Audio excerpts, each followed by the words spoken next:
हाँ, 9 बजे के बाद ही होते हैं ज्वाइन तो।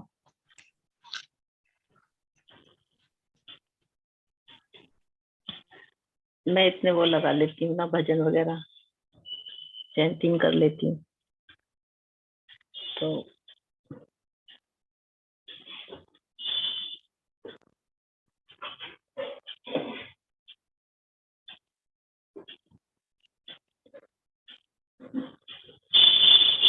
हरे कृष्णा सूरज प्रभु जी।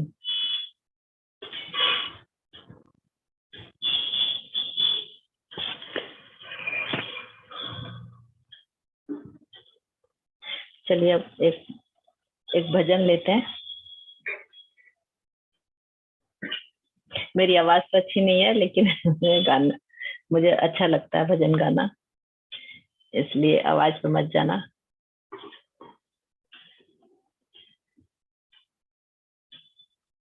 भज गौरांगो, कहो गौरांगो, लहु गौरांगेरो नाम रे।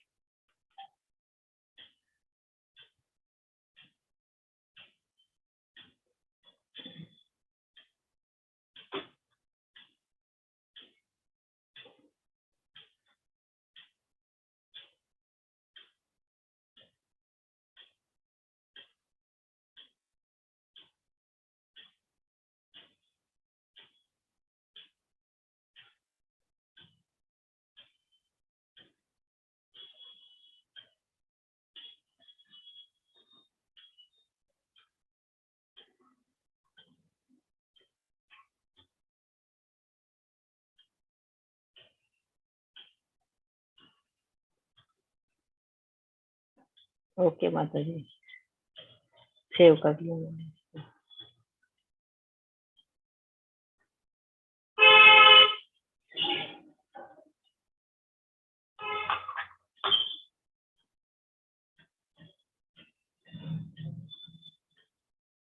हरे कृष्णा।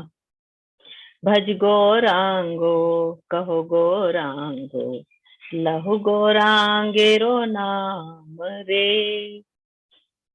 भज गौरांगो, कहो गौरांग, लहु गौरांगेरो नाम रे। जे जन गौरांगा भाजे, से होए अमरा प्राण रे। भज गौरांगो, कहो गौरांगो, लहो गौरांगेरो नाम रे। गौरांगो बोलिया बाहु तुलिया, गौरांगो बोलिया बाहु तुलिया, नाचा नाचा बोरा रे। भज गौरांगो, कहो गौरांगो, लहु गौरांगेरो नाम रे।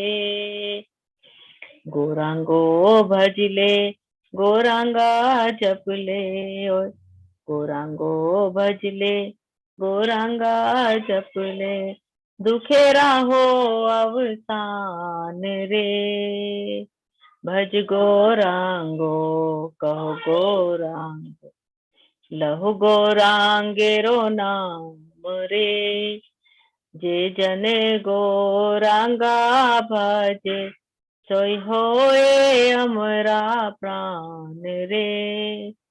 भज गौरांगो, कहो गौरांगो, लहो गौरांगेरो नाम रे। कृष्णा कृष्णा कृष्णा कृष्णा, कृष्णा कृष्णा कृष्णा रे। कृष्णा कृष्णा कृष्णा कृष्णा, कृष्णा कृष्णा कृष्णा रे। राम राघव, राम राघव, राम राघव रक्ष्यामा। कृष्ण केशव, कृष्ण केशव, कृष्ण केशव पाहि मां। भज गौरांगो, कहो गौरांगो, कहो गौरांगेरो नाम रे। हरे कृष्णा कृष्णा कृष्णा हरे हरे, हरे कृष्णा कृष्णा कृष्णा हरे हरे। जय राधा माधव कुंज बिहारी, जय राधा माधव कुंज बिहारी। गोपी जन वल्लभ गिरवरधारी, गोपी जन वल्लभ गिरवरधारी। जय राधा माधव कुंज बिहारी, जय राधा माधव कुंज बिहारी। यशोदानंदन व्रज जन रंजन, यशोदानंदन व्रज जन रंजन। यमुना तीरा वनचारी, यमुना तीरा वनचारी। जय राधा माधव कुंज बिहारी, जय राधा माधव कुंज बिहारी। मुरली मनोहर करुणा सागर, मुरली मनोहर करुणा सागर। जय गोवर्धन गिरधारी, जय गोवर्धन गिरधारी। जय राधा माधव कुंज बिहारी। हरे कृष्णा कृष्णा कृष्णा हरे हरे, हरे रामा रामा रामा हरे हरे। हरे कृष्णा कृष्णा कृष्ण हरे हरे, हरे राम राम राम हरे हरे। हरे कृष्ण कृष्णा कृष्ण हरे हरे, हरे राम राम राम हरे हरे। हरे कृष्ण कृष्णा कृष्ण हरे हरे, हरे राम राम राम हरे हरे। हरे कृष्ण कृष्णा कृष्ण हरे हरे। जय राधा गोविंद राधे, जय राधा गोविंद राधे। जय कृष्णा बलिराम जय हो वृंदावन धाम, कृष्णा बलिराम जय हो वृंदावन धाम। जय गौरानिताई जय गौरानिताई, गौरानिताई जय गौरानिताई। जय श्री प्रभुपाद जय जय प्रभुपाद। हरे कृष्णा सभी को। ओम अज्ञानतिमिरान्धस्य ज्ञानाञ्जन शलाकया चक्षुर्मीलितं येन तस्मै श्री गुरुवे नमः। नमः ओम विष्णुपदाय कृष्णपृष्ठाय भूतले श्रीमते भक्ति वेदांत स्वामिनिति नामिने। नमस्ते सारस्वते देवे गौरवाणी प्रचारिणे, निर्विशेष शून्यवादी पाश्चात्य देश तारिणे। जय हो श्री कृष्णा चैतन्य प्रभु नित्यानंद, श्री अद्वैत गदाधर श्रीवासादि गौर भक्त वृंद। हरे कृष्णा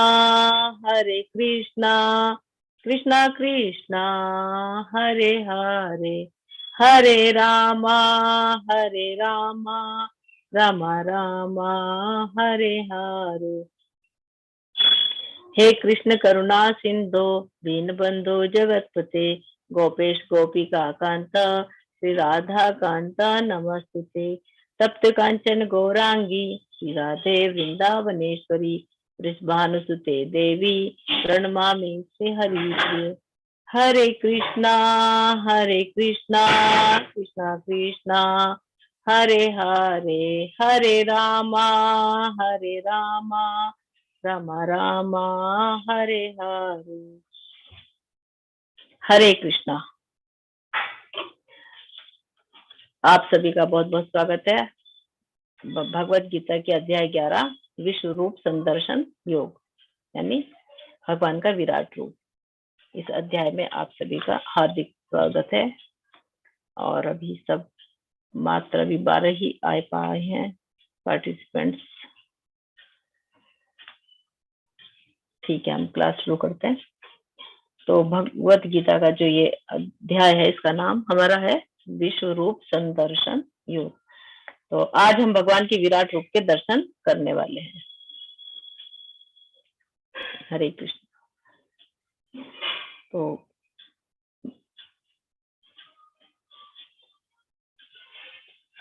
तो कल हमने देखा था कि भगवान के विभिन्न ऐश्वर्यों को हमने समझा था ना। तो ये भी देखा था कि कृष्ण जो है सभी के स्रोत हैं ना, समस्त कारणों के वो कारण है। और फिर देखा था हमने कि अर्जुन ने जब भगवान के षड ऐश्वर्यों को देखा, षड ऐश्वर्यों के साथ साथ उन्होंने उनकी विभूतियों को देखा, तो वो कितने भाव विभोर हो गए थे और उन्होंने भगवान श्री कृष्ण को सर्वोच्च पद पर स्वीकार कर लिया था कि आप ही परम धाम है ना, परम है, आप परम पुरुषोत्तम है। और फिर भगवान कृष्ण ने जो है अपनी विभूतियों का वर्णन बताते हुए कहा था कि ये तो केवल मेरी अंश मात्र है ना, पूर्ण देखोगे तो उसको तो शब्दों में व्यक्त नहीं किया जा सकता ना। तो अब जब उन्होंने ये कहा कि ये तो मेरी अंश मात्र है ना, तो अब अर्जुन को जो है विराट रूप दर्शन का, विराट रूप देखने की इच्छा जाहिर होती है उनको। तो हम देखेंगे कि इसमें जो है सबसे अच्छा रूप भगवान का कौन सा होता है। इसमें इस अध्याय में हम ये जानेंगे भगवान अनेक रूपों में है, हमारे सामने प्रकट होते हैं। तो जो साधारण लोग होते हैं उनको क्या भगवान का विराट रूप पसंद नहीं आता, बहुत अधिक आकर्षित नहीं करता विराट रूप, है ना। क्योंकि जैसे हमने देखते हैं ना, विराट रूप के हम चित्र देखते हैं तो उसमें देखते हैं कि भगवान के बहुत सारे मुख हैं, बहुत सारे हाथ हैं, बहुत सारे पेट है, इस तरह से उनको बहुत बहुत विस्तार रूप में हम देखते हैं। तो वो जो भक्तों का वो ज्यादा अच्छा नहीं लगता। तो जैसे अभी कल उन्होंने कहा था ना कि 10वें अध्याय के अंत में कि मैं ये मेरा जो ये विभूतियां ये अंश मात्र है। तो बस अर्जुन ने जो है यही शब्द उनका ग्रहण किया कि अंश मात्र है जो संपूर्ण ब्रह्मांड में व्याप्त है। और अब इस अध्याय में जो है अर्जुन क्या कह रहे हैं, वो कह रहे हैं कि मुझे भगवान आपका वही पूर्ण रूप देखने की इच्छा है। जब अगर आप इसको कह रहे हैं ये अंश है तो पूर्ण क्या होगा आपका, है ना। तो मुझे वो पूर्ण रूप देखने की लालसा है। तो श्री कृष्ण जो है अब अपना विराट रूप दिखाएंगे और अर्जुन उनसे विनती कर रहे हैं, क्योंकि अध्याय 10 में उन्होंने अपना अंश मात्र बता दिया था इस कारण से। तो अब हम इसमें देखेंगे कि भगवान का कौन सा रूप सबसे ज्यादा सुंदर है। तो अर्जुन ये बार बार यही सोचते हैं, उनके मन में ये विचार आता है कि अगर अंश मात्र, अंश उनका इतना विशाल है, इतना विस्तृत है, तो उनका जो पूर्ण रूप है, पूर्ण जो है स्वरूप, वो कैसा होगा, वो क्या होगा, है ना। तो ये इसमें हम देखेंगे कि इसका देखने वाले हैं विराट रूप के दर्शन। भगवान अब अर्जुन की इच्छा को पूरा करते हुए वो अपना विराट रूप दिखाएंगे। तो अर्जुन उवाच मद अनुग्रह परमं गुह्यम अध्यात्मात्म संगीतम यत त्वया उक्तम वचस्तेना मोहयम विगतो मम। तो अर्जुन ने कहा कि आपने जिन अत्यंत गुह्य आध्यात्मिक विषयों का मुझे उपदेश दिया है। कौन से गुह्य आध्यात्मिक विषय थे, किन सब्जेक्ट पर उन्होंने उपदेश दिया था कि भगवान समस्त कारणों के कारण है, सृष्टि के वो सृजन करता भी है और संहार करता भी वही है ना।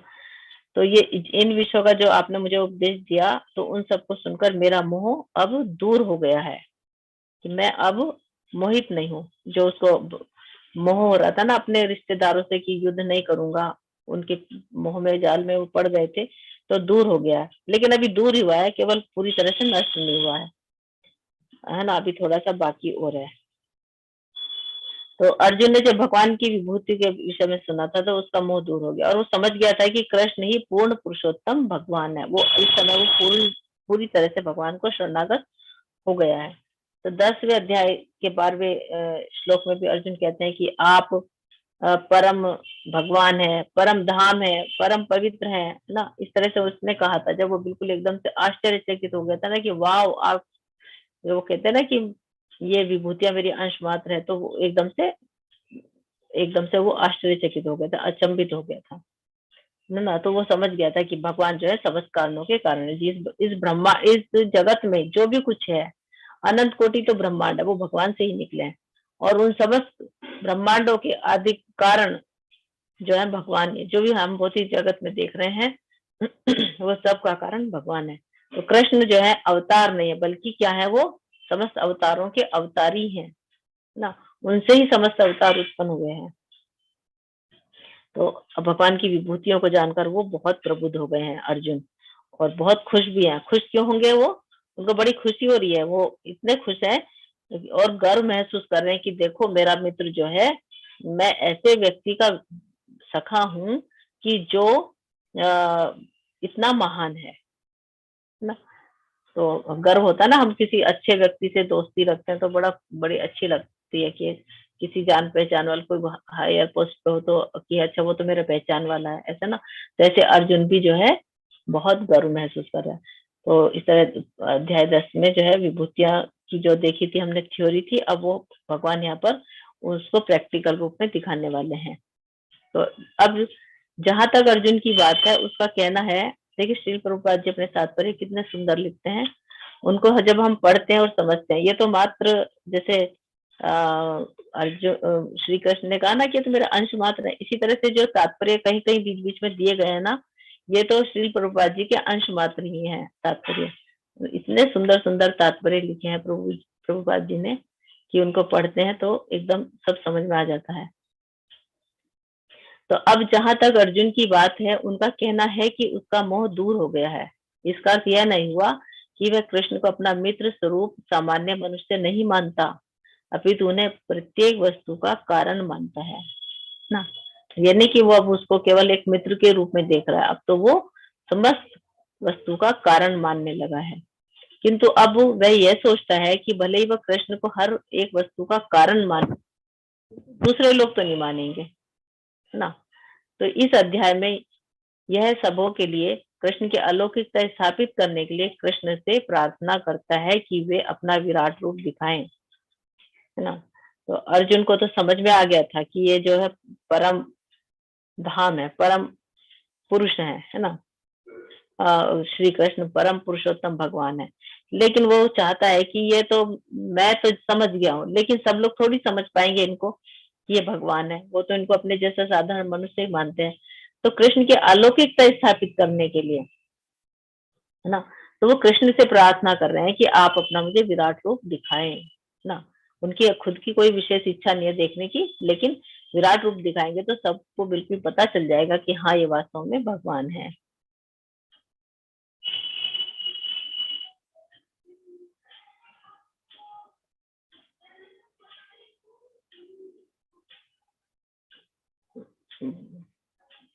ठीक है ना? तो हे कमल नेत्र वाले, मैंने हर जीवित इकाई की उपस्थिति और गायब होने के बारे में विस्तार से सुना है, और जैसा कि आपकी अटूट महिमाओं के माध्यम से महसूस किया गया है ना?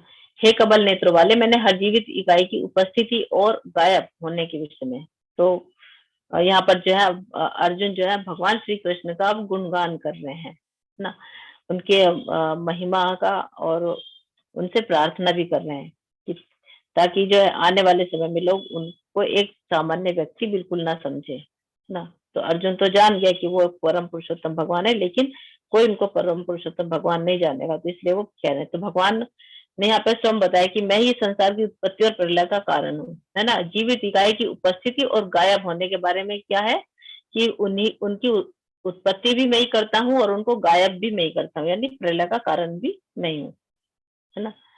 और वे जो है ब्रह्मा जी की उत्पत्ति के कारण भी वही है ना। अब वो उत्पत्ति का कार्य किससे करवाते हैं, वो ब्रह्मा जी से, है ना। ब्रह्मा क्या सृष्टि का सृजन करते हैं और शिव जी जो है प्रलय लाते हैं, लेकिन फिर भी वो इन सब से अलग ही रहते हैं। तो हमने 9वें अध्याय में देखा था ना कि भगवान जो सर्वव्यापी है, लेकिन वो फिर भी सब जगह उपस्थित नहीं होते ना। जिस तरह से वो कृष्ण की अचिंत्य शक्ति का ऐश्वर्य होता है। तो जैसे हमने एक माला के उदाहरण से समझा था कि माला के मोती जो है धागे में गुथे हुए होते हैं, लेकिन धागा उससे पृथक होता है ना, वो उसमें इन्वॉल्व, उसमें से जुड़ा हुआ नहीं होता, एक तरह से वो पृथक रहता है, मोती अलग होते हैं। तो इस तरह से भगवान जब पूरी सृष्टि में होते हुए भी अलग होते हैं सबसे। तो अर्जुन यही चाहता है कि कृष्ण जब पूर्ण पुरुषोत्तम भगवान है, और एकदम यहाँ पर वो साफ कर देना चाहता है कि भगवान पर ही सारी शक्ति आश्रित है और भगवान परम पुरुषोत्तम है। तो हे परम पुरुषोत्तम, हे परमेश्वर, यद्यपि आपको मैं अपने समक्ष आपके द्वारा वर्णित आपके वास्तविक रूप में देख रहा हूँ, किंतु मैं ये देखने का इच्छुक हूँ कि आप इस दृश्य जगत में किस प्रकार प्रविष्ट हुए। मैं आपके उसी रूप का दर्शन करना चाहता हूँ। तो पुरुषोत्तम यानी पुरुषों में उत्तम, तो वे भगवान, तो वे अर्जुन के भीतर में भी है ना।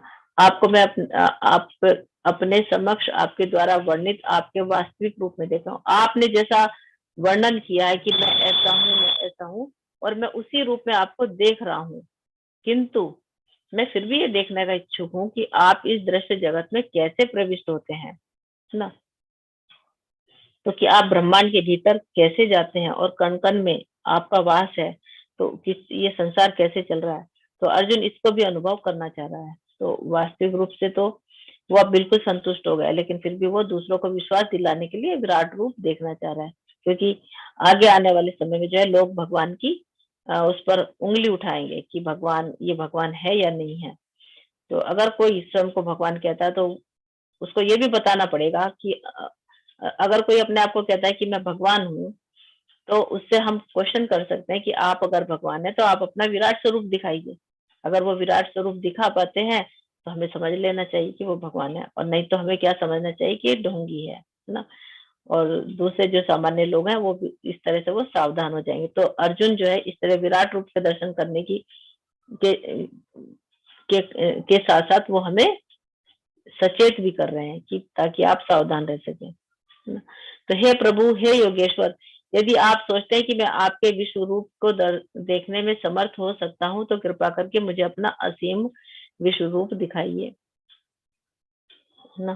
तो यहाँ पर अर्जुन जब भगवान से विनम्र निवेदन कर रहे हैं, देखिए वो क्या कर रहे हैं कि अगर आप सोचते हैं कि मैं आपके विश्व रूप के दर्शन करने में समर्थ हो सकता हूँ, कितना विनम्रता है ना, कि आज्ञा नहीं दे रहे, वो ऑर्डर नहीं कर रहे हैं कि आप मुझे दिखाएं। वो अगर मैं आप मुझे अपने योग्य इस लायक समझते हैं तो आप मुझे अपने विराट स्वरूप के दर्शन कराएं। तो ना, तो ये इस तरह से यहाँ पर अर्जुन की जो है विनम्रता दिखाई दिख रही है हमें, है ना। तो एक सामान्य व्यक्ति जब भगवान के असीम आनंद स्वरूप को नहीं समझ सकता, क्योंकि उसमें इतनी सामर्थ्य नहीं होती, लेकिन यदि भगवान चाहे तो संप्रकट हो सकता है और उसकी कृपा से उनको समझा जा सकता है ना। तो हम कभी भी भगवान को अपने आप नहीं समझ सकते, है ना। तो अर्जुन ने भगवान कृष्ण से विश्व रूप दिखाने के लिए क्यों कह रहे हैं वो ना, और उसने कृष्ण पर संदेह किया तो क्यों कह रहे हैं वो, आप बता सकेंगे चैट बॉक्स में लिख के। अर्जुन भगवान को विश्व रूप दिखाने के लिए क्यों कह रहे हैं।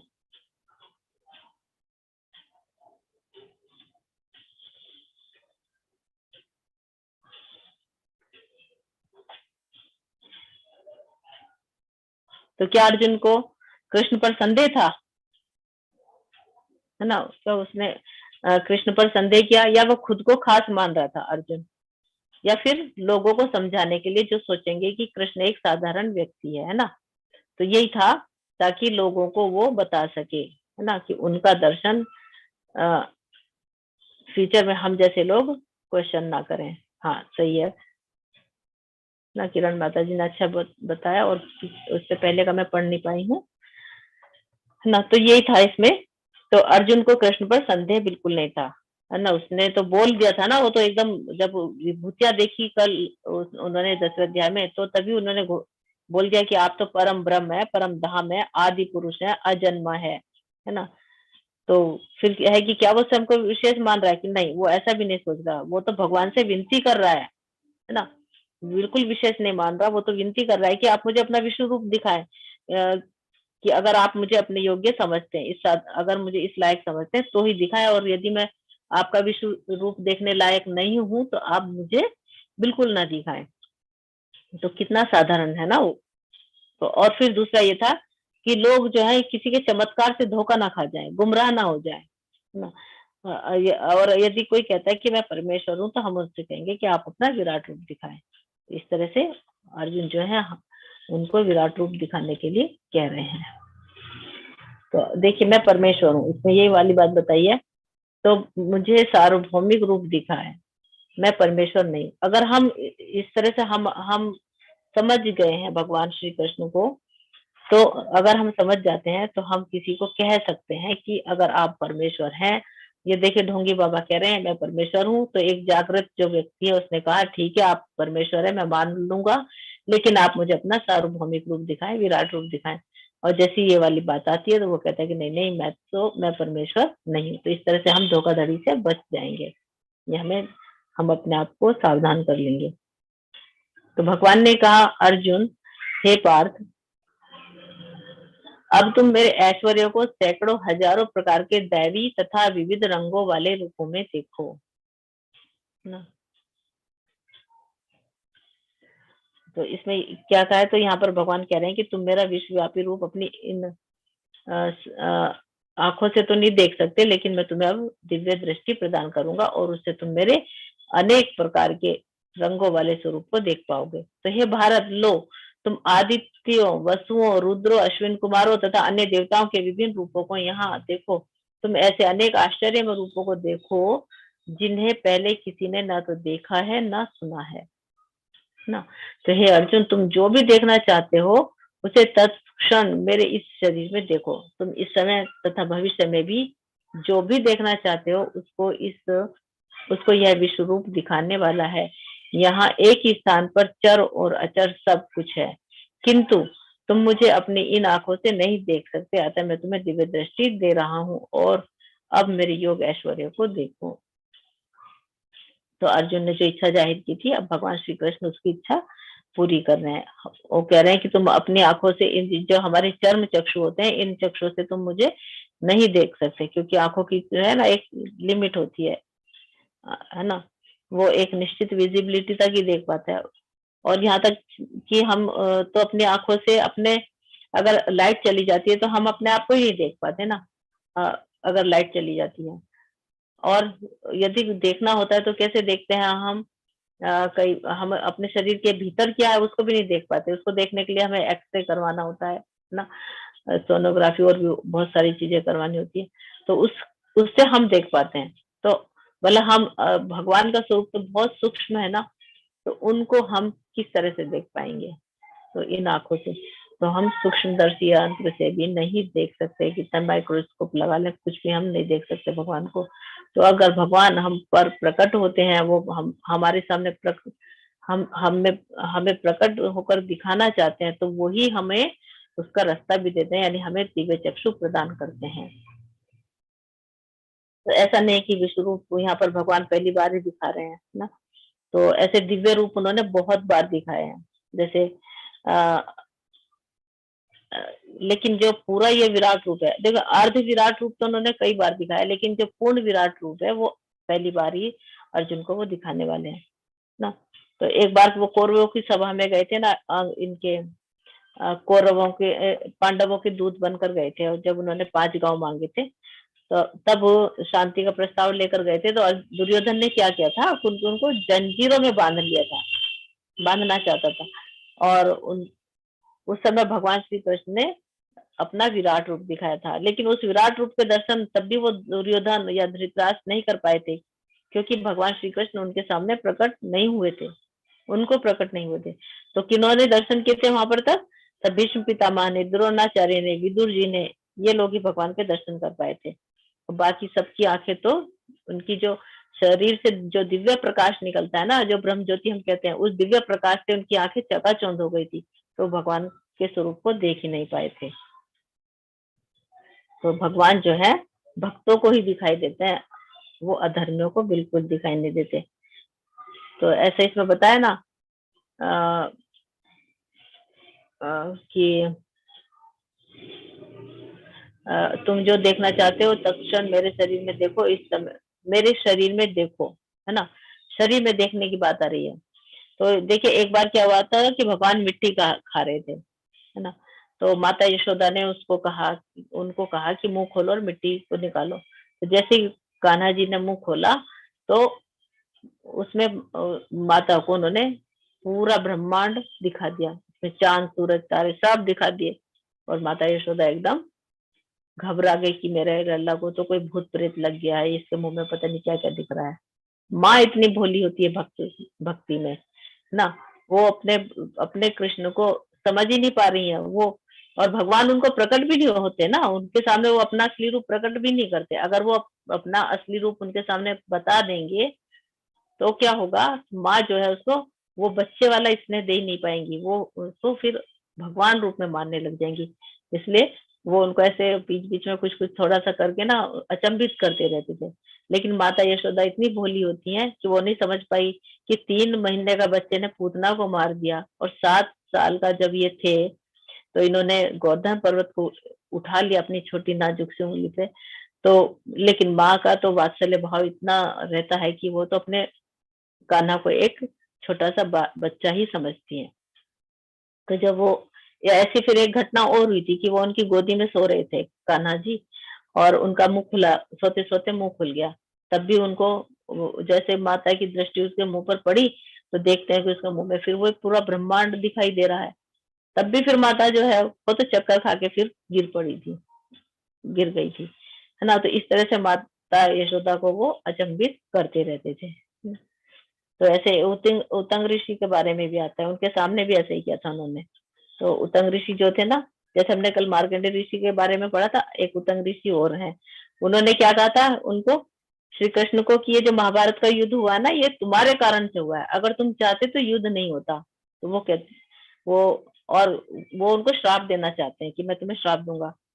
लेकिन वो उतंग ऋषि भगवान के भक्त तो थे, लेकिन थोड़ा वो भी इस समय क्रोधित थे, और किसी कारण से वो भ्रमित हो गए थे। देखिए हमारे अंदर 4 दोष पाए जाते हैं ना, कि हम भ्रमित होते हैं, त्रुटि करते हैं, धोखा खाते हैं, और हमारी इंद्रियां अपूर्ण है। ये 4 प्रकार के जो दोष है ना हमारे शरीर में, तो इनसे कोई भी नहीं बच पाता, भले वो कितने भी बड़े ऋषि मुनि क्यों ना हो। तो वो भ्रमित हो गए थे। तो उनको सही मार्ग पे लाने के लिए फिर भगवान श्री कृष्ण क्या है, उनको अपना विराट रूप दिखाते हैं, दिव्य रूप दिखाते हैं, विराट तो नहीं, एक दिव्य रूप दिखाते हैं। और उसके बाद उतंग ऋषि ने जो है उनके चरणों में गिरकर उनसे क्षमा याचना की थी।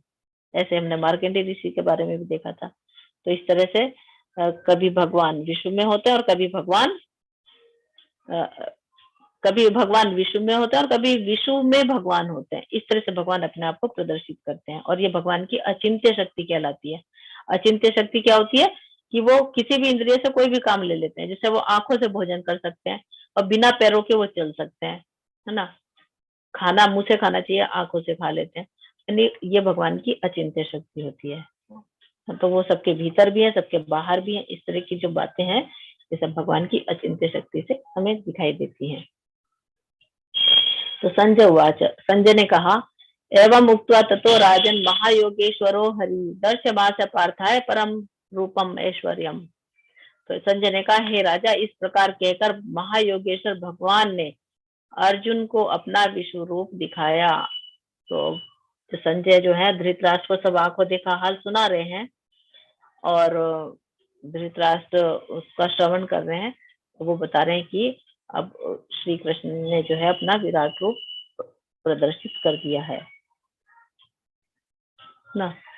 और फिर अर्जुन ने इस विश्व रूप में क्या देखा, क्या क्या चीजें देखी, वो हमें देखना है। तो इसमें बताया है कि अर्जुन ने इस विश्व रूप में असंख्य मुख, असंख्य नेत्र तथा असंख्य आश्चर्यमय दृश्य देखे। यह रूप अनेक दैवी आभूषणों से अलंकृत था और अनेक दैवी हथियार उठाए हुए था। यह देवी मालाएं तथा वस्त्र धारण किए था। उस पर अनेक दिव्य सुगंधियां लगी थी। सब कुछ आश्चर्य में, तेजो में, असीम और सर्वत्र व्याप्त था। ये देखिए, इसमें चित्र में बताया विराट स्वरूप कैसा है। यदि आकाश में हजारों सूर्य एक साथ उदय हो तो उनका प्रकाश शायद परम पुरुष के इस विश्व रूप के तेज की समता कर सके। तो इतना इतना उनके स्वरूप का जो तेज था वो इतना अधिक था कि अगर हजारों सूर्य उग जाए, निकल जाए, उदय हो जाए, तो भी उनका तेज की क्षमता वो नहीं कर सकता।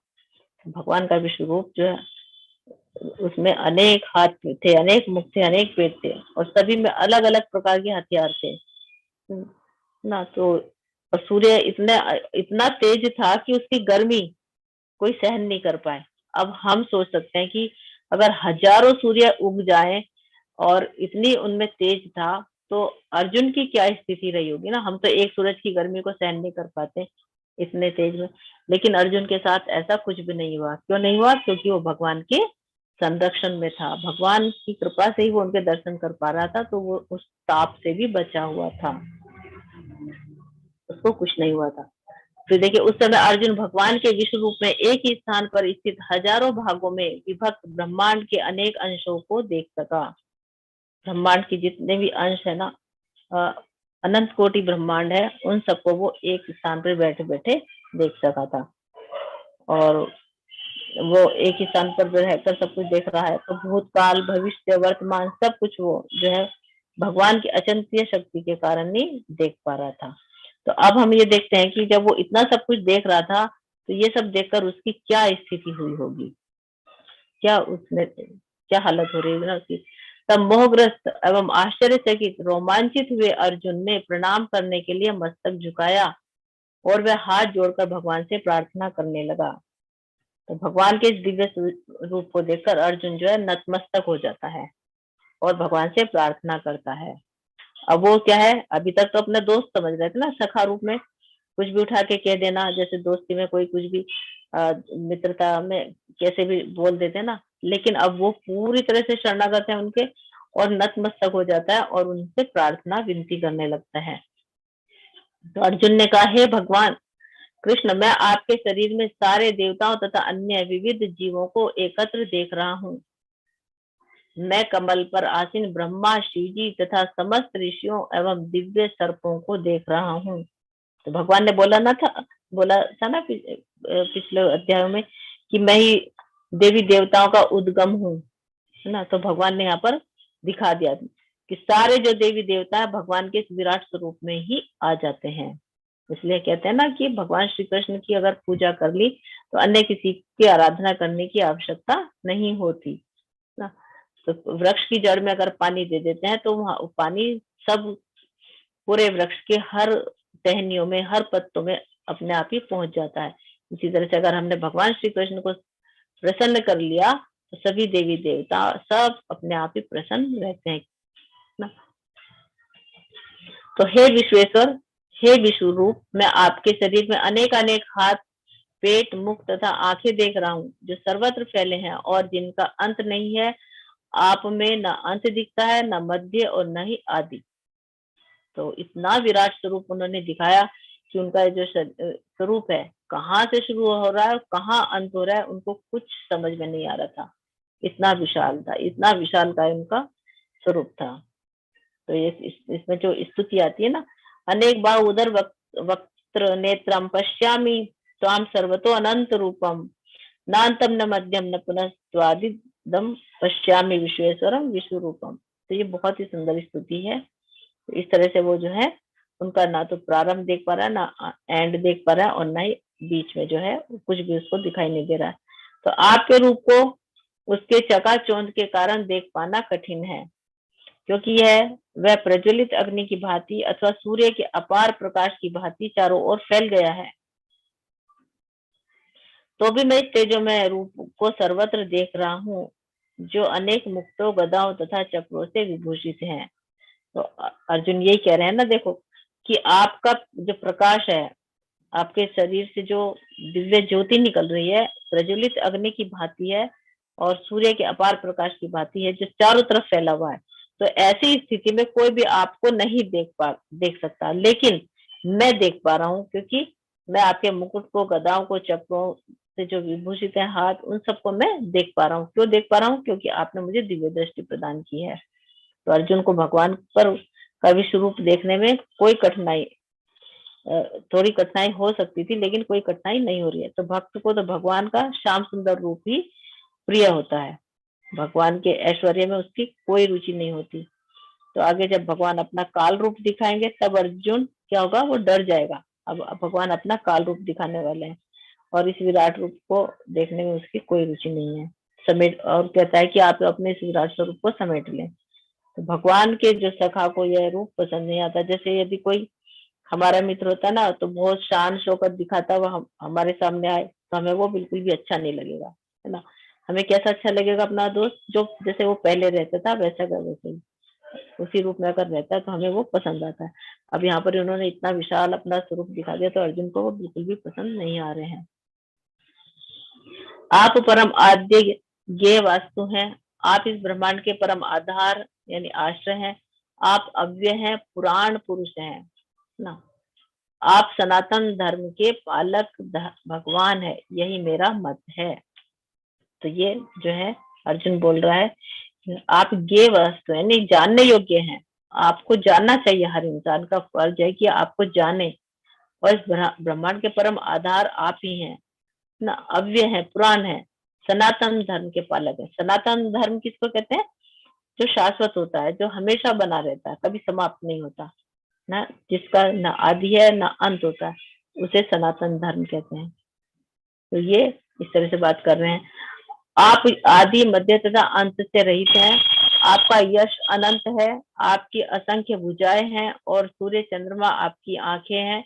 मैं आपके मुख से प्रज्वलित अग्नि निकलते और आपके तेज से इस संपूर्ण ब्रह्मांड को जलते हुए देख रहा हूँ। तो भगवान के मुख से अग्नि भी निकल रही है, असंख्य भुजाएं हैं और सूर्य चंद्रमा उनकी आंखें बने हुए हैं। तो इस तरह से वो भगवान के दर्शन कर पा रहे हैं। यद्यपि आप एक हैं, किंतु आप आकाश तथा सारे लोकों और उनके बीच के समस्त आकाश में व्याप्त हैं।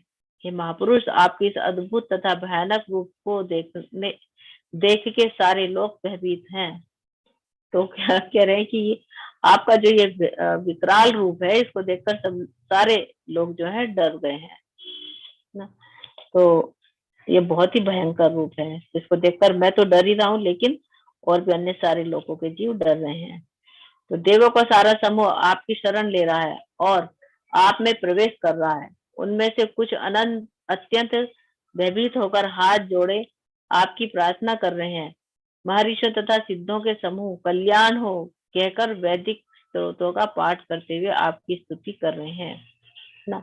जो भी है, विराट रूप में भगवान ने दिखा दिया कि वो किस तरह से पूरे विश्व में व्याप्त है और किस तरह पूरा विश्व भगवान में स्थित है। तो इस तरह से वो सभी महर्षि और सिद्ध मुनि, ऋषि मुनि जो भी हैं, वो सब उनकी स्तुति कर रहे हैं। तो हे माँ बहू, आपके इस अनेक मुख, नेत्र, बाहु, जांग, पांव, पेट तथा भयानक दांतों वाले विराट रूप को देखकर देवतागण सहित सभी लोग अत्यंत विचलित हैं और उन्हीं की तरह मैं भी हूँ। तो सारे लोग विचलित हो रहे हैं ना, और मैं भी उन्हीं की तरह से, मैं भी उनमें से एक हूँ। मैं भी बहुत डर गया हूँ आपका इस रूप को देखकर ना। तो हे सर्वव्यापी विष्णु, नाना ज्योतिर्मय रंगों से युक्त आपको आकाश का स्पर्श करते, मुख फैलाए तथा बड़ी बड़ी चमकती आंखें निकाले देखकर भय से मेरा मन विचलित है। मैं न तो धैर्य धारण कर पा रहा हूँ और ना ही मानसिक संतुलन ही पा रहा हूँ। तो यहाँ पर अर्जुन का मानसिक संतुलन नहीं बन पा रहा है, वो बिगड़ गया है, क्योंकि उस विराट रूप में उसे अपना मित्र कहीं नहीं नजर आ रहा। उसमें अनेक देवी देवता और भयानक भयानक सब दिखाई दे रहे हैं, लेकिन उसका जो मित्र है कृष्ण, वो उसको वहां पे कहीं नजर नहीं आ रहा, इसलिए वो उनको पसंद नहीं आ रहा है ना। जैसे कहते हैं ना कि वो अभी मैंने बताया कि कोई मित्र अगर किसी औपचारिकता में आएगा सूट बूट में और अपना डेंगे हाँकते हुआ, तो वो हमें वो रूप हमें उसका पसंद नहीं आएगा, हमें तो वही रूप पसंद आता है जो हम पहले देख चुके हैं। तो इसमें एक भागवतम में एक प्रसंग आता है कि जब भगवान द्वारका से हस्तिनापुर आए थे, तो वो एक राजा की तरह मुकुट पहनकर राजसी वस्त्र धारण करके अच्छे से तैयार होकर, जैसे एक राजा होता है, इस ढंग से वो आए थे। तो बरसाना से गोपियां भी गई थी उनको देखने के लिए कि कृष्णा आ रहा है, तो चलो हम भी दर्शन करके आते हैं, मिल के आते हैं उसको। लेकिन वो जैसे देखती है कि भाई ये तो वो वाला तो है ही नहीं, कृष्ण, ये तो एक जो है राजा के रूप में आया है, तो वो सब अपने गांव वापस लौट जाती है बिना मिले ही ना, क्योंकि उनको वो वाला रूप पसंद बिल्कुल नहीं आया गोपियों को ना। इसमें ये बताया कि सभी को जो है भगवान श्री कृष्ण का वो श्याम सुंदर रूप ही पसंद है। और यहाँ अर्जुन भी उनका विराट रूप देख के डर गया है, क्योंकि उसको भी वही उनका श्याम सुंदर रूप पसंद है और उसी को वो देखना चाहता है। और फिर कहते भी है कि अपनी ये समेट लो, मुझे तुम्हारी इसके दर्शन नहीं करने, अभी बाद में कहेंगे अर्जुन। तो धृतराष्ट्र के सारे पुत्र अपने समस्त सहायक राजाओं सहित तथा भीष्म, द्रोण, कर्ण और हमारे प्रमुख योद्धा भी आपके विकराल मुख में प्रवेश कर रहे हैं। उनमें से कुछ के सिरों को तो मैं आपके दांतों के बीच चूर्णित होता हुआ देख रहा हूँ। चूर्णित यानी चूर्ण बनते हुए देख रहे हो, यानी पिसते हुए देख रहे हैं, है ना। तो कौन कौन भगवान के मुख में कौन कौन समा रहे हैं? धृतराष्ट्र के सारे पुत्र और सारे जो सहायक राजा आए हुए हैं ना दोनों की साइड से युद्ध करने के लिए, वो भीष्म पितामह, द्रोणाचार्य, कर्ण और हमारी साइड के भी जो प्रमुख योद्धा वो भी आपके इस विकराल मुख में यानी काल के गाल में समा रहे हैं वो। और कुछ को तो मैं उनके सिरों को भी चूर्णित होते हुए देख रहा हूँ आपके दांतों से। तो जिस प्रकार नदियों की अनेक तरंगे समुद्र में प्रवेश करती हैं, उसी प्रकार ये समस्त महान योद्धा भी आपके प्रज्वलित मुखों में प्रवेश कर रहे हैं। तो जिस प्रकार नदियों की अनेक तरंगे, है ना, सारी नदियां समुद्र में जाके मिलती हैं और उनकी तरंगे भी, तो इस तरह से जो महान योद्धा है वो आपके मुख में प्रवेश कर रहे हैं। अब भगवान जो है उसको अपना काल रूप दिखाएंगे। भगवान ने कहा,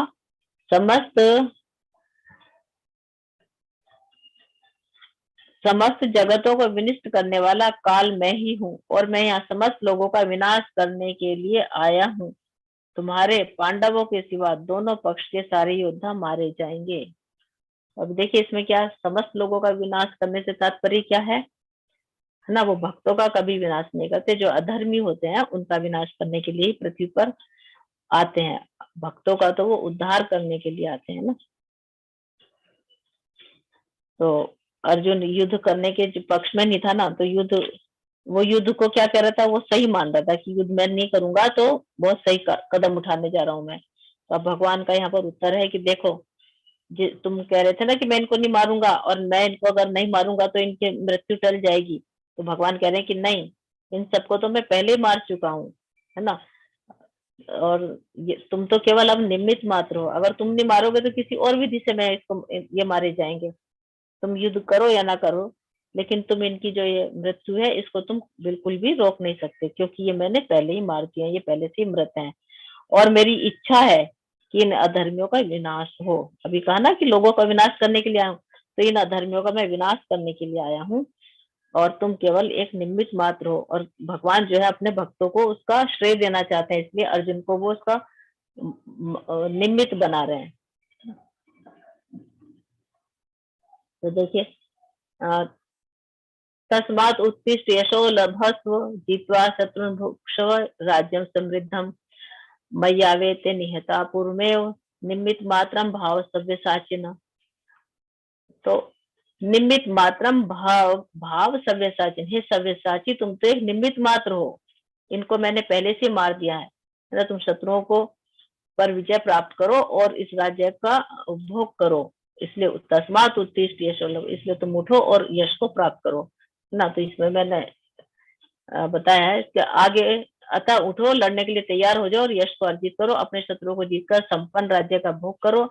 ये सब मेरे द्वारा पहले ही मारे जा चुके हैं, और हे सव्यसाची, तुम तो युद्ध में केवल निमित्त मात्र हो सकते हो। सव्यसाची शब्द आया है, ये इसका अर्थ होता है लेफ्ट हैंड से तीर छोड़ने वाला। तो ये अर्जुन जो थे, इनको सव्यसाची कहा जाता था। ये लेफ्ट से भी छोड़ते थे और राइट से, दोनों हाथों से वो तीर चला देते थे, है ना। तो इसमें ये कह रहे हैं कि तो भगवान जो है अपने भक्तों को यश देना चाहते हैं, और भक्ति में यही सेवा का और प्रेम का आदान प्रदान होता है। भक्त अगर भगवान की सेवा करते हैं तो भगवान भी अपने भक्तों की सेवा करते हैं। भगवान चाहते हैं कि मेरे भक्त का पूरे संसार में यश फैले। जैसे श्री राम ने भी क्या किया था, समुद्र पर जब पुल बना रहे थे तो वहां पर उसका सारा श्रेय उन्होंने अपने भक्तों को ही दिया था ना। उन्होंने हनुमान, सुग्रीव, पूरी वानर सेना को अवसर दिया ताकि लोग उनको भी जाने। तो जैसे एक डॉक्टर ऑपरेशन करता है ना, और उसके अगर कोई सीजर और नाइफ जो होता है, कैंची, चाकू, अगर खराब हो जाते हैं तो क्या करता है, वो दूसरे ले लेता है। ऐसा नहीं कि वो छोड़ देगा अपना ऑपरेशन करना, तो वो दूसरे ले लेगा। इसी तरह से यदि अर्जुन नहीं मारेगा तो कोई और माध्यम बनेगा, वो किसी और से मरवाएंगे उनको। लेकिन भगवान क्या है, वो अपने भक्तों को ही चुनते हैं। इसलिए भगवान कह रहे हैं कि तुम केवल निमित्त मात्र हो ना। इसमें देखिए डॉक्टर, ये चित्र बताया ना, इसमें एक डॉक्टर के हाथ में जो नाइफ है ना, ऑपरेशन के समय अगर ये खराब हो जाएगा तो ऐसा थोड़ी होता है कि डॉक्टर कह दे कि मैं अब ऑपरेशन नहीं करूंगा, तो उसको तो ऑपरेशन करना है, दूसरे ले लेगा। इसी तरह से अगर अर्जुन मना कर रहा है युद्ध करने के लिए कि मैं युद्ध नहीं करूंगा, कि ठीक है मत करो, मैं किसी और उससे करवा लूंगा ना। लेकिन इन अधर्मियों का नाश तो होना निश्चित है। शांति का प्रस्ताव वो लेकर गए थे, तो उन्होंने जब नहीं माना तो इनका विनाश तो उनको करना ही है। तो द्रोणम च भीष्मम च जयद्रथ च कर्णम तथा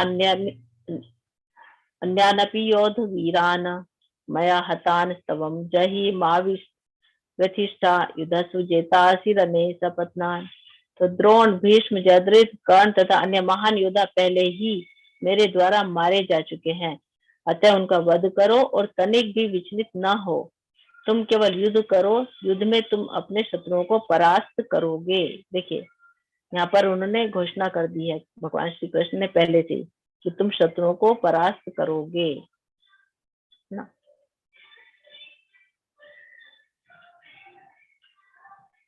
और यहाँ पर भी इस श्लोक से भी जाहिर होता है कि तुम यश को अर्जित करो, है ना।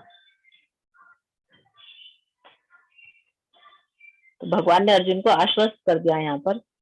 तो भगवान कितने कृपालु हैं कि वो अपनी योजना का सारा श्रेय जो है भक्तों को ही देते हैं। इससे हमें सीख मिलती है कि हमें कृष्ण भावना भावित होकर कार्य करना चाहिए, और प्रमाणिक गुरु के माध्यम से हमें भगवान और भगवान के जो योजनाएं हैं उनको हमें समझना चाहिए ना। और जो भक्तों की योजनाएं होती है ना, वो भी भगवान की योजना होती है। भक्त अगर हम कुछ योजना बनाते हैं तो भगवान के कारण से हम बना पाते हैं। तो संजय ने धृतराष्ट्र से कहा, हे राजा, भगवान के मुख से इन वचनों को सुनकर कांपते हुए अर्जुन ने हाथ जोड़कर उन्हें बारंबार नमस्कार किया। फिर उसने भयभीत होकर अवरुद्ध स्वर में कृष्ण से इस प्रकार कहा। अब कृष्ण जो है बहुत डर गए हैं। जैसे उन्होंने देखा ना कि सारे उनके जो पितामह द्रोणाचार्य सब है वो उनके मुख में समा रहे हैं, तो वो बहुत डर गया और कांपते हुए हाथों से वो क्या कर रहे हैं,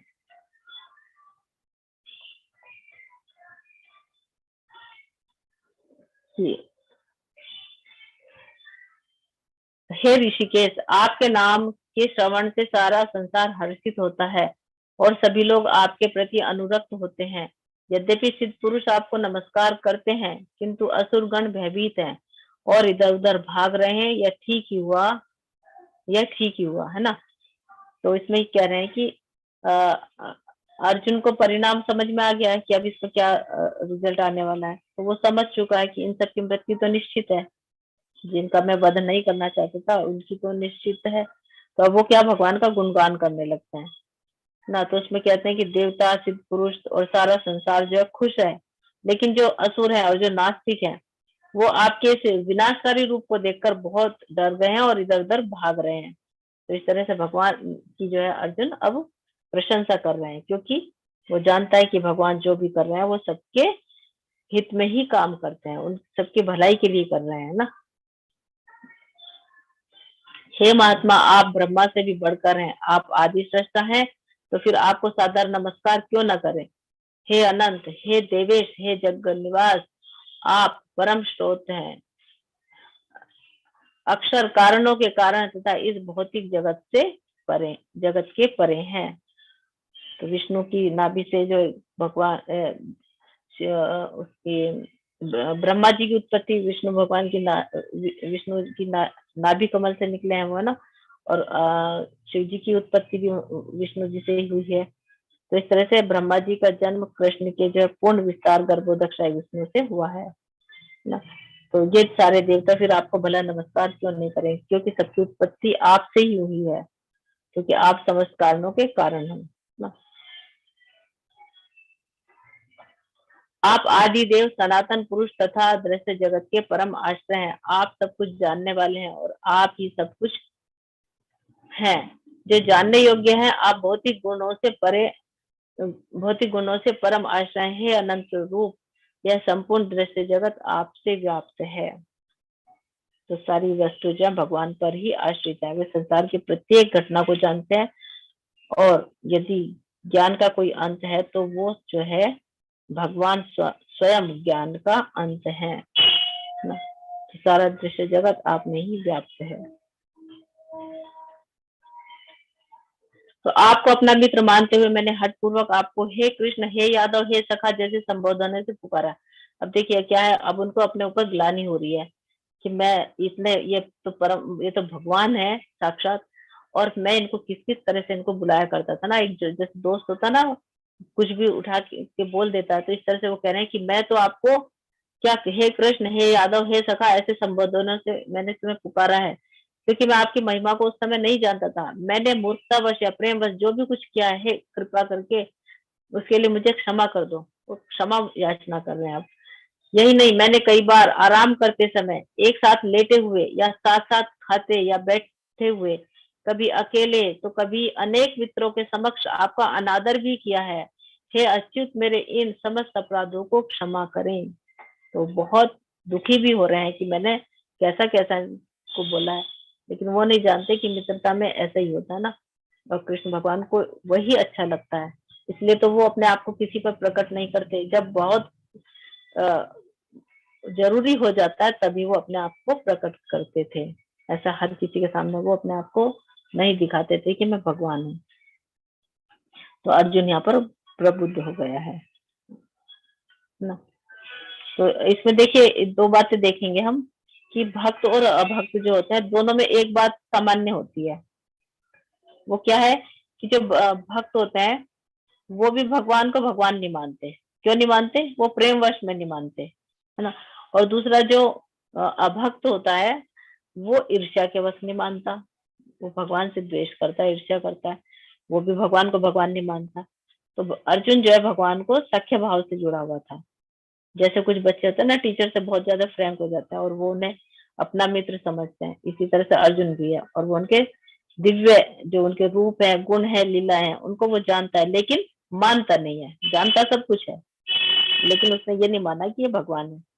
मानता वो अपना उनको मित्र ही था कि ये मित्र है। तो हम सब जो है भगवान से अलग अलग तरीके से अलग अलग भाव के साथ जुड़ते हैं ना। कोई माधुर्य भाव से जुड़ता है, जैसे राधा रानी थी, तो गोपियां थी, वो भगवान से माधुर्य भाव से जुड़ी हुई थी। और वो वात्सल्य भाव में थी, कौन? यशोदा और देव की माता। और कुछ भक्त होते हैं जो लड्डू गोपाल की पूजा करते हैं, वो भी वात्सल्य भाव से उनको देखते हैं।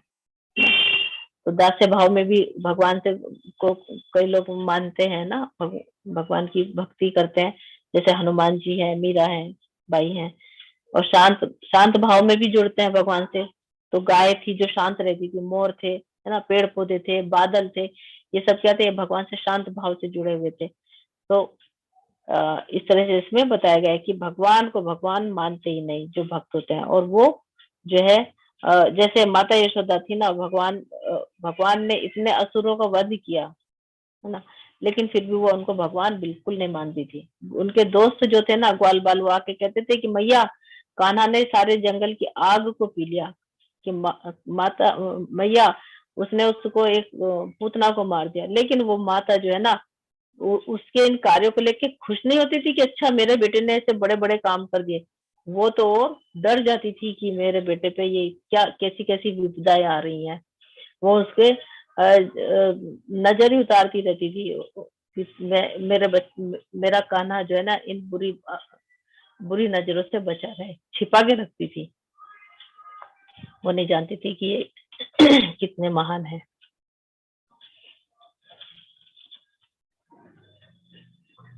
तो पहले कभी न देखे गए आपके विराट रूप के दर्शन करके मैं पुलकित हो रहा हूँ, किंतु साथ ही मेरा मन भयभीत हो रहा है।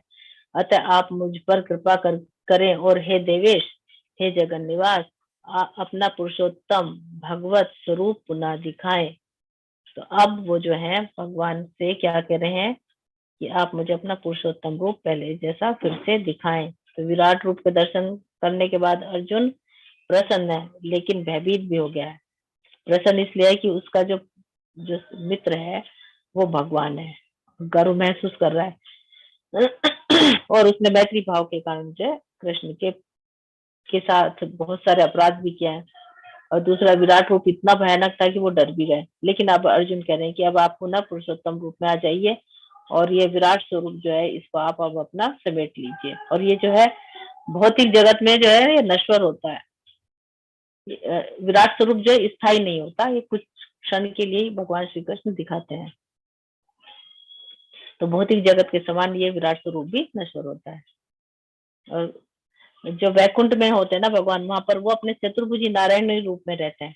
और वैकुंठ में जो है बहुत सारे लोग होते हैं, अनेक लोग हैं। और श्री कृष्ण जो है वैकुंठ के सभी लोक में अपने अलग अलग नामों से अंश रूप में रहते हैं। इस प्रकार अर्जुन जो है वैकुंठ लोक के किसी एक स्वरूप को देखना चाहता है, जहां वे अपने हाथों में शंख चक्र गदा और पद्म धारण किए हुए हैं।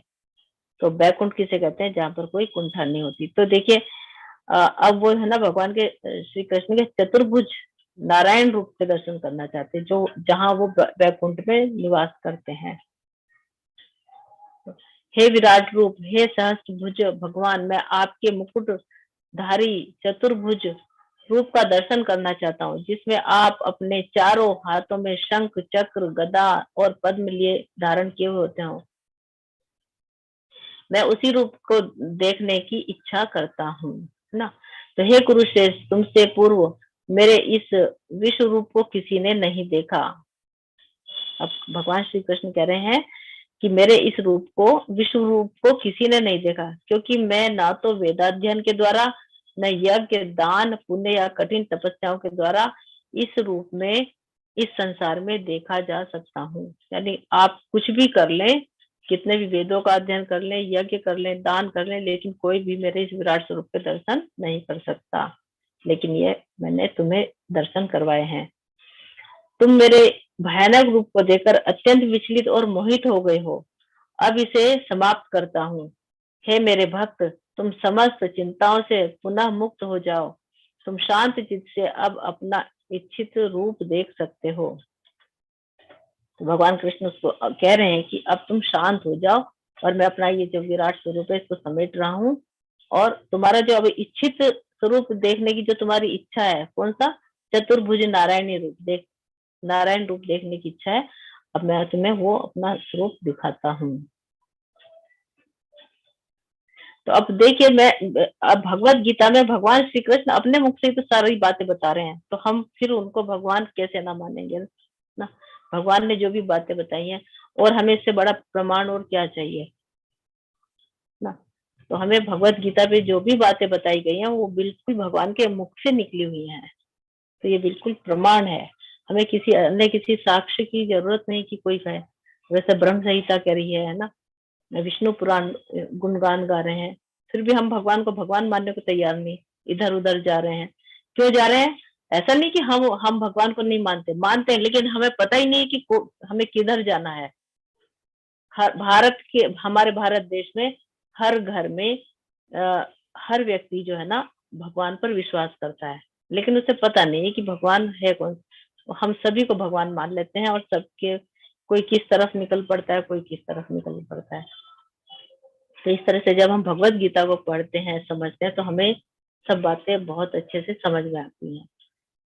तो संजय ने धृतराष्ट्र से कहा, अर्जुन अर्जुन से इस प्रकार कहने के बाद भगवान कृष्ण ने अपना असली चतुर्भुज रूप प्रकट किया और अंत में 2 भुजाओं वाला रूप प्रदर्शित करके भयभीत अर्जुन को धैर्य बंधाया।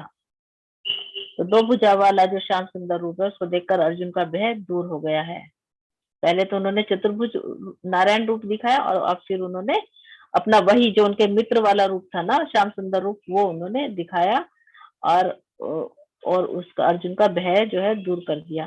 तो श्री कृष्ण को मालूम था कि अर्जुन उनका चतुर्भुज रूप देखने का इच्छुक नहीं है, लेकिन अर्जुन ये रूप देखने की प्रार्थना की थी, तो इसलिए भगवान ने उसको ये वाला रूप भी दिखाया और अब वो पुनः अपने सौम्य श्याम सुंदर रूप में आ गए हैं। तो ब्रह्म संहिता में लिखा है कि जिसकी आंखों में प्रेम रूपी अंजन लगा हो, अंजन यानी काजल, तो वह श्री कृष्ण के सौम्य रूप का दर्शन कर सकता है। भक्त प्रेमियों को तो उनका वही सौम्य श्याम सुंदर रूप भाता है ना। क्विज में ये वाला क्वेश्चन पूछ सकते हैं कि भगवान श्री कृष्ण का कौन सा रूप भक्तों को पसंद है, तो भगवान का सौम्य श्याम सुंदर रूप भक्तों को बहुत पसंद आता है ना। तो जब अर्जुन ने कृष्ण को उनके आदि रूप में देखा तो कहा, हे जनार्दन, आपके इस अति सुंदर मानवीय रूप को देखकर मैं अब स्थिर चित्त हूँ और मैंने अपनी प्राकृत अवस्था प्राप्त कर ली है। अब जो है अर्जुन शांत हो गए हैं। अब उनका जो है जितना भी उनका बहुत भयभीत हो गए थे, वो कह रहे हैं कि अब आप जो अपने इस रूप में आ गए हैं, सुंदर मानवीय रूप में, अब मैं स्थिर हो गया हूँ, मेरा मन शांत हो गया है। इस तरह से वो उनको बता रहे हैं। तो मानवीय रूप शब्द से स्पष्ट हो रहा है कि भगवान जो है 2 भुजा वाले हैं और लोग उनको सामान्य व्यक्ति मानकर उनका उपहास करते हैं। और यदि वो सामान्य व्यक्ति होते तो वे अपना विष्णु रूप, काल रूप, चतुर्भुज रूप और अभी मानवीय रूप कैसे दिखा सकते थे, है ना। तो क्योंकि वो धराधाम पर जब आए थे तो एक साधारण मानव के रूप में ही तो आए थे, इसलिए आए थे कि मनुष्यों के बीच में रहकर वो मनुष्यों को मनुष्यता, मानवता सिखा पाए, धर्म की स्थापना कर पाए ना। अगर वो पल पल में अपना भगवान वाला जो ऐश्वर्य है और ये सब दिखाते रहते तो कोई इनको मनुष्य नहीं मानता। और तो इन्होंने भी, भगवान श्री कृष्ण ने भी धरती पर आकर बहुत परेशानियां, दुख उठाए हैं ना। वो इसीलिए उठाए, वो चाहते थे अपने सारे कष्ट एक पल में दूर कर सकते थे, लेकिन नहीं, उन्होंने अपनी किसी भी शक्ति का इस्तेमाल नहीं किया और वो जो है साधारण मनुष्य की तरह खुश होते थे, साधारण मनुष्य की तरह दुखी होते थे, रोते थे, सब उन्होंने वैसे कार्य किए जो एक मनुष्य करता है।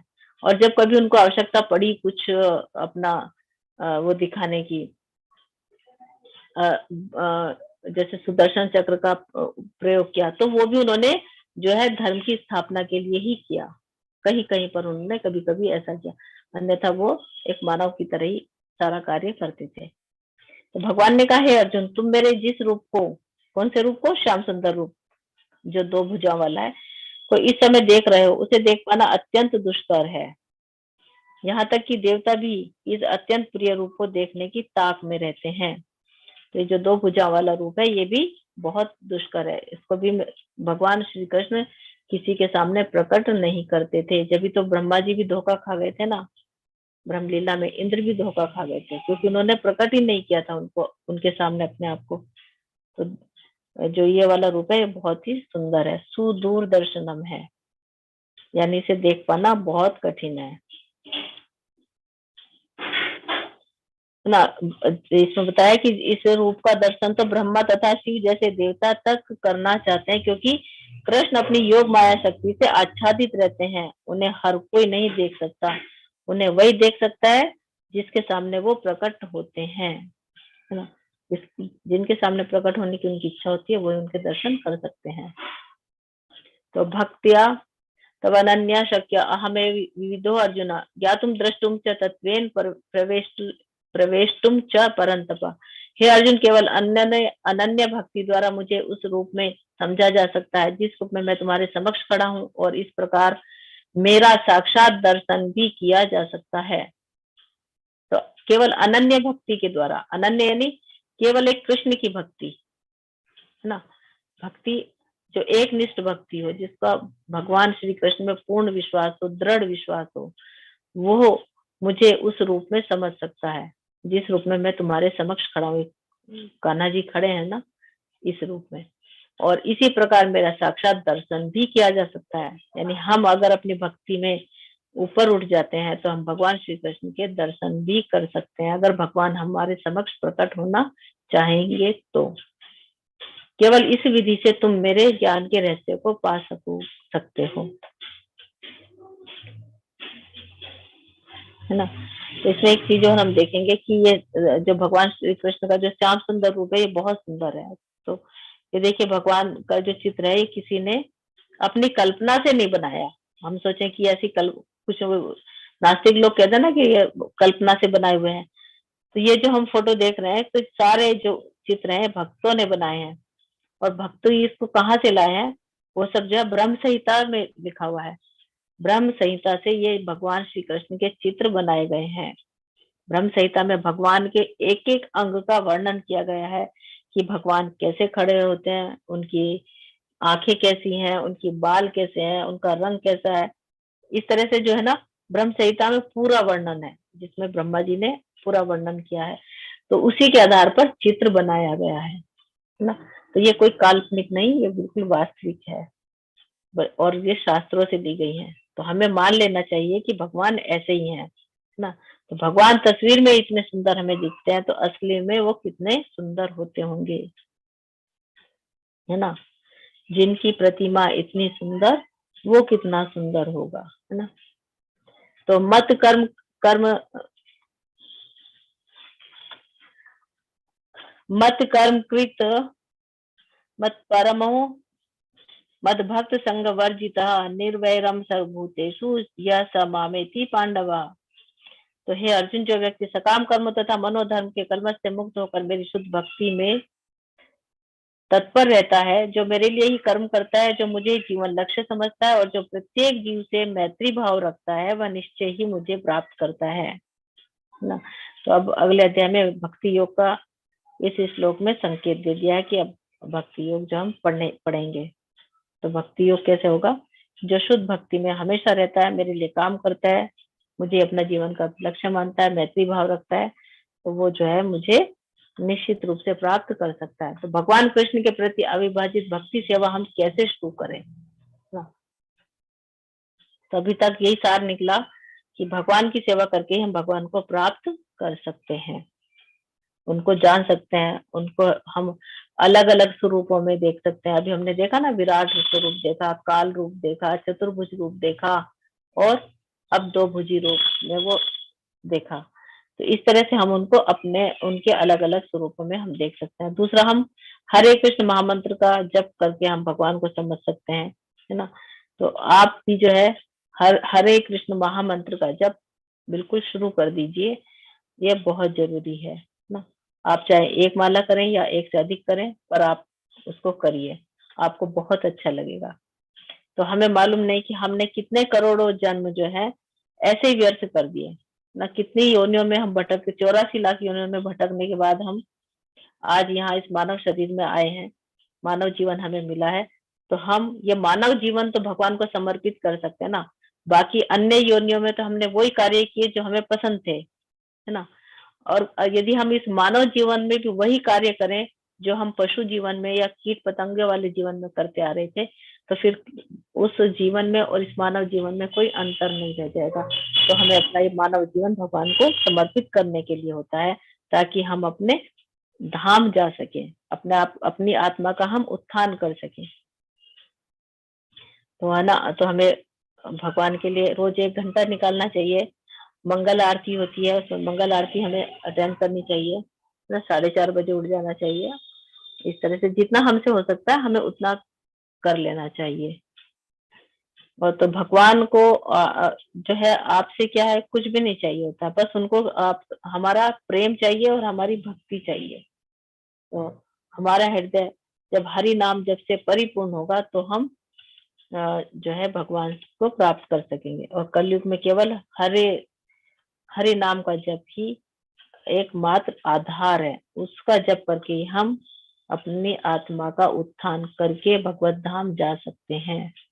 तो भगवान कृष्ण के प्रति शुद्ध भक्ति सेवा कैसे शुरू करें, तो ये इसमें इसका उत्तर हमने बता दिया कि भगवत भक्ति की सेवा हमें कैसे शुरू करनी है। अपना कृष्ण हमें अपना हृदय जो है कृष्ण भगवान को दे देना है, उनको पूर्ण समर्पित हो जाना, एक निष्ठ भाव से अनन्य भक्ति करना है। ये हमारा जो है अध्याय यही समाप्त हो रहा है। इसका सारांश बताया है तो देख लेते हैं इसमें। अच्छा ये बाद में है ना। तो यह अर्जुन कृष्ण से अपने सार्वभौमिक रूप को दिखाने का अनुरोध करते हैं। तो कौन से श्लोक में इसका वर्णन बताया है, तो श्लोक संख्या 1 से 4 में है अध्याय 11 के। तो द्रष्टुम इच्छामि तु ते रूपम, तो मैं आपके रूपों का दर्शन करना चाहता हूँ। तो भगवान ने जब पिछले अध्याय में कहा था ना कि मेरी विभूतियां ही केवल अंश मात्र है, तो अर्जुन को लगा कि अंश है तो पूर्ण क्या होगा, तो उसने पूर्ण रूप देखने की इच्छा उत्पन्न की थी और फिर कहा था कि मैं आपके रूप का दर्शन करना चाहता हूँ। और पूर्ण रूप क्या था उनका, विराट रूप। तो भगवान कृष्ण अपने सार्वभौमिक रूप का वर्णन करते हैं। तो कौन से श्लोक में कर रहे हैं, 5 से 8 श्लोक में। बहुनी अदृष्ट पूर्वाणी, है ना, तो कि ऐसे जो है रूप तुमने पहले कभी नहीं देखे और ना इसका भी सुना होंगे। सार्वभौमिक रूप में अर्जुन का विजन क्या होता है, तो श्लोक संख्या 9 से 14 में बताया है कि अनेक अद्भुत दर्शनम, है ना। तो अर्जुन ने जो है विश्व रूप में क्या क्या देखा, असंख्य उनके मुख देखे, नेत्र देखे थे और बहुत सारे अद्भुत दृश्य देखे थे। और यूनिवर्सल फॉर्म में अर्जुन का क्या अनुभव होता है, तो सार्वभौमिक रूप देखकर क्या कहता है, धृतिम न विंदामि शमम, यानी आपका ये जो सार्वभौमिक रूप है इसको देखकर मैं धैर्य धारण नहीं कर पा रहा हूँ और ना ही मैं अपना मानसिक संतुलन बना पा रहा हूँ, मेरा मानसिक संतुलन भी बिगड़ गया है। श्री कृष्ण का क्या उत्तर होता है कि कालो अस्मि लोकक्षय कृतम, तो समस्त जगत को जो विनाश करने वाला है वो काल मैं ही हूँ, है ना। समस्त जगत का विनाश यानी अधर्मियों का विनाश। तो अर्जुन की फिर प्रार्थना होती है जब वो भगवान के इन सारे रूपों के दर्शन कर लेते हैं। तो कौन से श्लोक है वो 35 से 46 में बताया, सगदगदम भीत भीता प्रणम्य, तो भयभीत होकर वो जो है अवरुद्ध कंठ से कृष्ण को बारंबार नमस्कार करते हैं। और कृष्ण को देखने के लिए शुद्ध भक्ति की जरूरत होती है। अब लास्ट में बताया था उन्होंने, भक्त्या तेव अनन्या शक्य, है ना। तो केवल अनन्य भक्ति से ही भगवान को समझा जा सकता है। अगर हम भगवान से अनन्य भक्ति करते हैं, उनको पूरी समर्पित होते हैं, कृष्ण भावना भावित रहते हैं, हर समय हमें कृष्ण भावना में भावित होकर रहना है। हमारे चिंतन में, मानसिक चिंतन में हम भगवान कृष्ण का ही चिंतन आना चाहिए और उनके गुण रूप लीलाओं का हमें हर समय स्मरण करना है और श्रवण करना है, पढ़ना है, तो हम कृष्ण भावना भावित हो जाएंगे। कृष्ण के अलावा अन्य किसी के विचार हमारे हृदय में नहीं आने चाहिए। ऐसा नहीं कि आप अपने घर परिवार के लोगों को त्याग दें, यानी ऐसा इसमें बात कही गई कि आप अनावश्यक किसी को अपने हृदय में स्थान ना दें और केवल कृष्ण भावना में, अमृत में लीन रहें। तो सारांश ये है कि देखिए श्रील प्रभुपाद जी के तात्पर्य में क्या लिखा है, इन्होंने बहुत सुंदर लिखते हैं। तो सारांश ये है कि कृष्ण ने अपने क्षण भंगुर विश्व रूप के साथ साथ काल रूप जो सब कुछ भक्षण करने वाला और यहाँ तक कि चतुर्भुज विष्णु रूप को भी दिखलाया, है ना। काल रूप भी दिखा दिया, चतुर्भुज रूप भी। और इस तरह कृष्ण इन समस्त स्वरूपों के उद्गम है ना।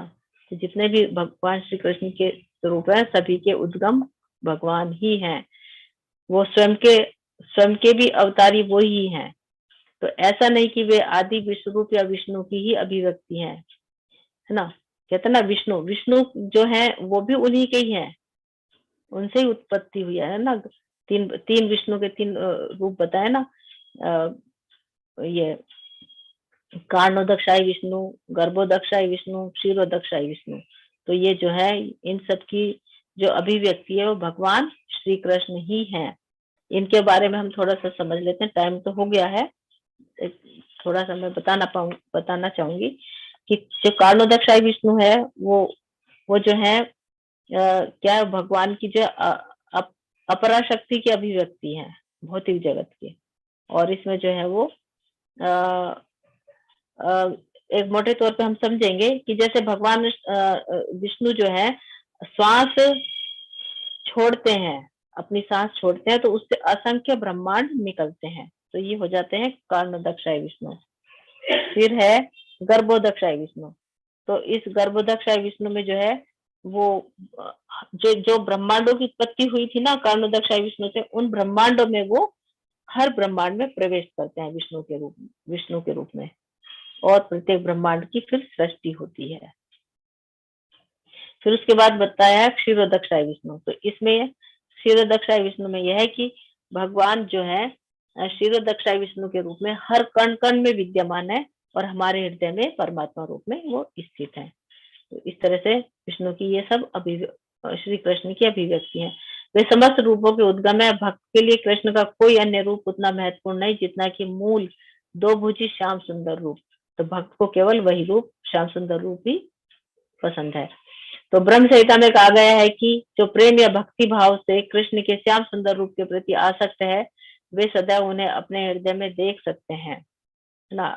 जब भगवान के रूप में श्याम सुंदर रूप के प्रति आसक्त हैं तो भगवान उनको उनके हृदय में दर्शन दे सकते हैं और कुछ भी नहीं वे सदैव उन्हें अपने हृदय में देख सकते हैं और कुछ भी नहीं देख सकते, यानी उनके अलावा और कुछ नहीं उनको दिखाई देता। अतः मनुष्य को समझ लेना चाहिए कि इस 11वें अध्याय का तात्पर्य यह है कि कृष्ण का रूप ही सर्वोपरि और परम सार है ना। तो इस तरह से भगवान को हम प्रेम की आंखों से और भक्ति के काजल से देख सकते हैं, ये इसमें बताया गया है। तो हरे कृष्णा प्रभु जी। हरे कृष्णा माता जी। हरे कृष्णा। हरे कृष्णा। किसी की कोई प्रश्न है तो प्लीज आप हैंड रेज करें, या अपने प्रश्न चैट बॉक्स में पूछ सकते हैं।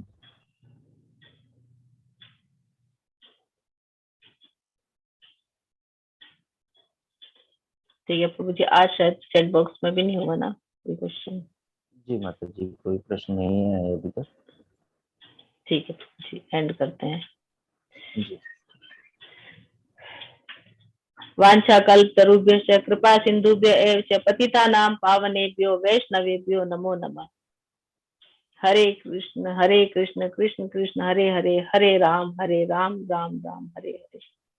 क्या कोई क्वेश्चन आया क्या ये? जी माता जी, नंदिनी माता जी प्रश्न पूछ रहे हैं कि भगवान ने संजय दर्शन क्यों दिया। क्या प्रभु जी, आवाज साफ नहीं आ रही। भगवान ने क्या दिया?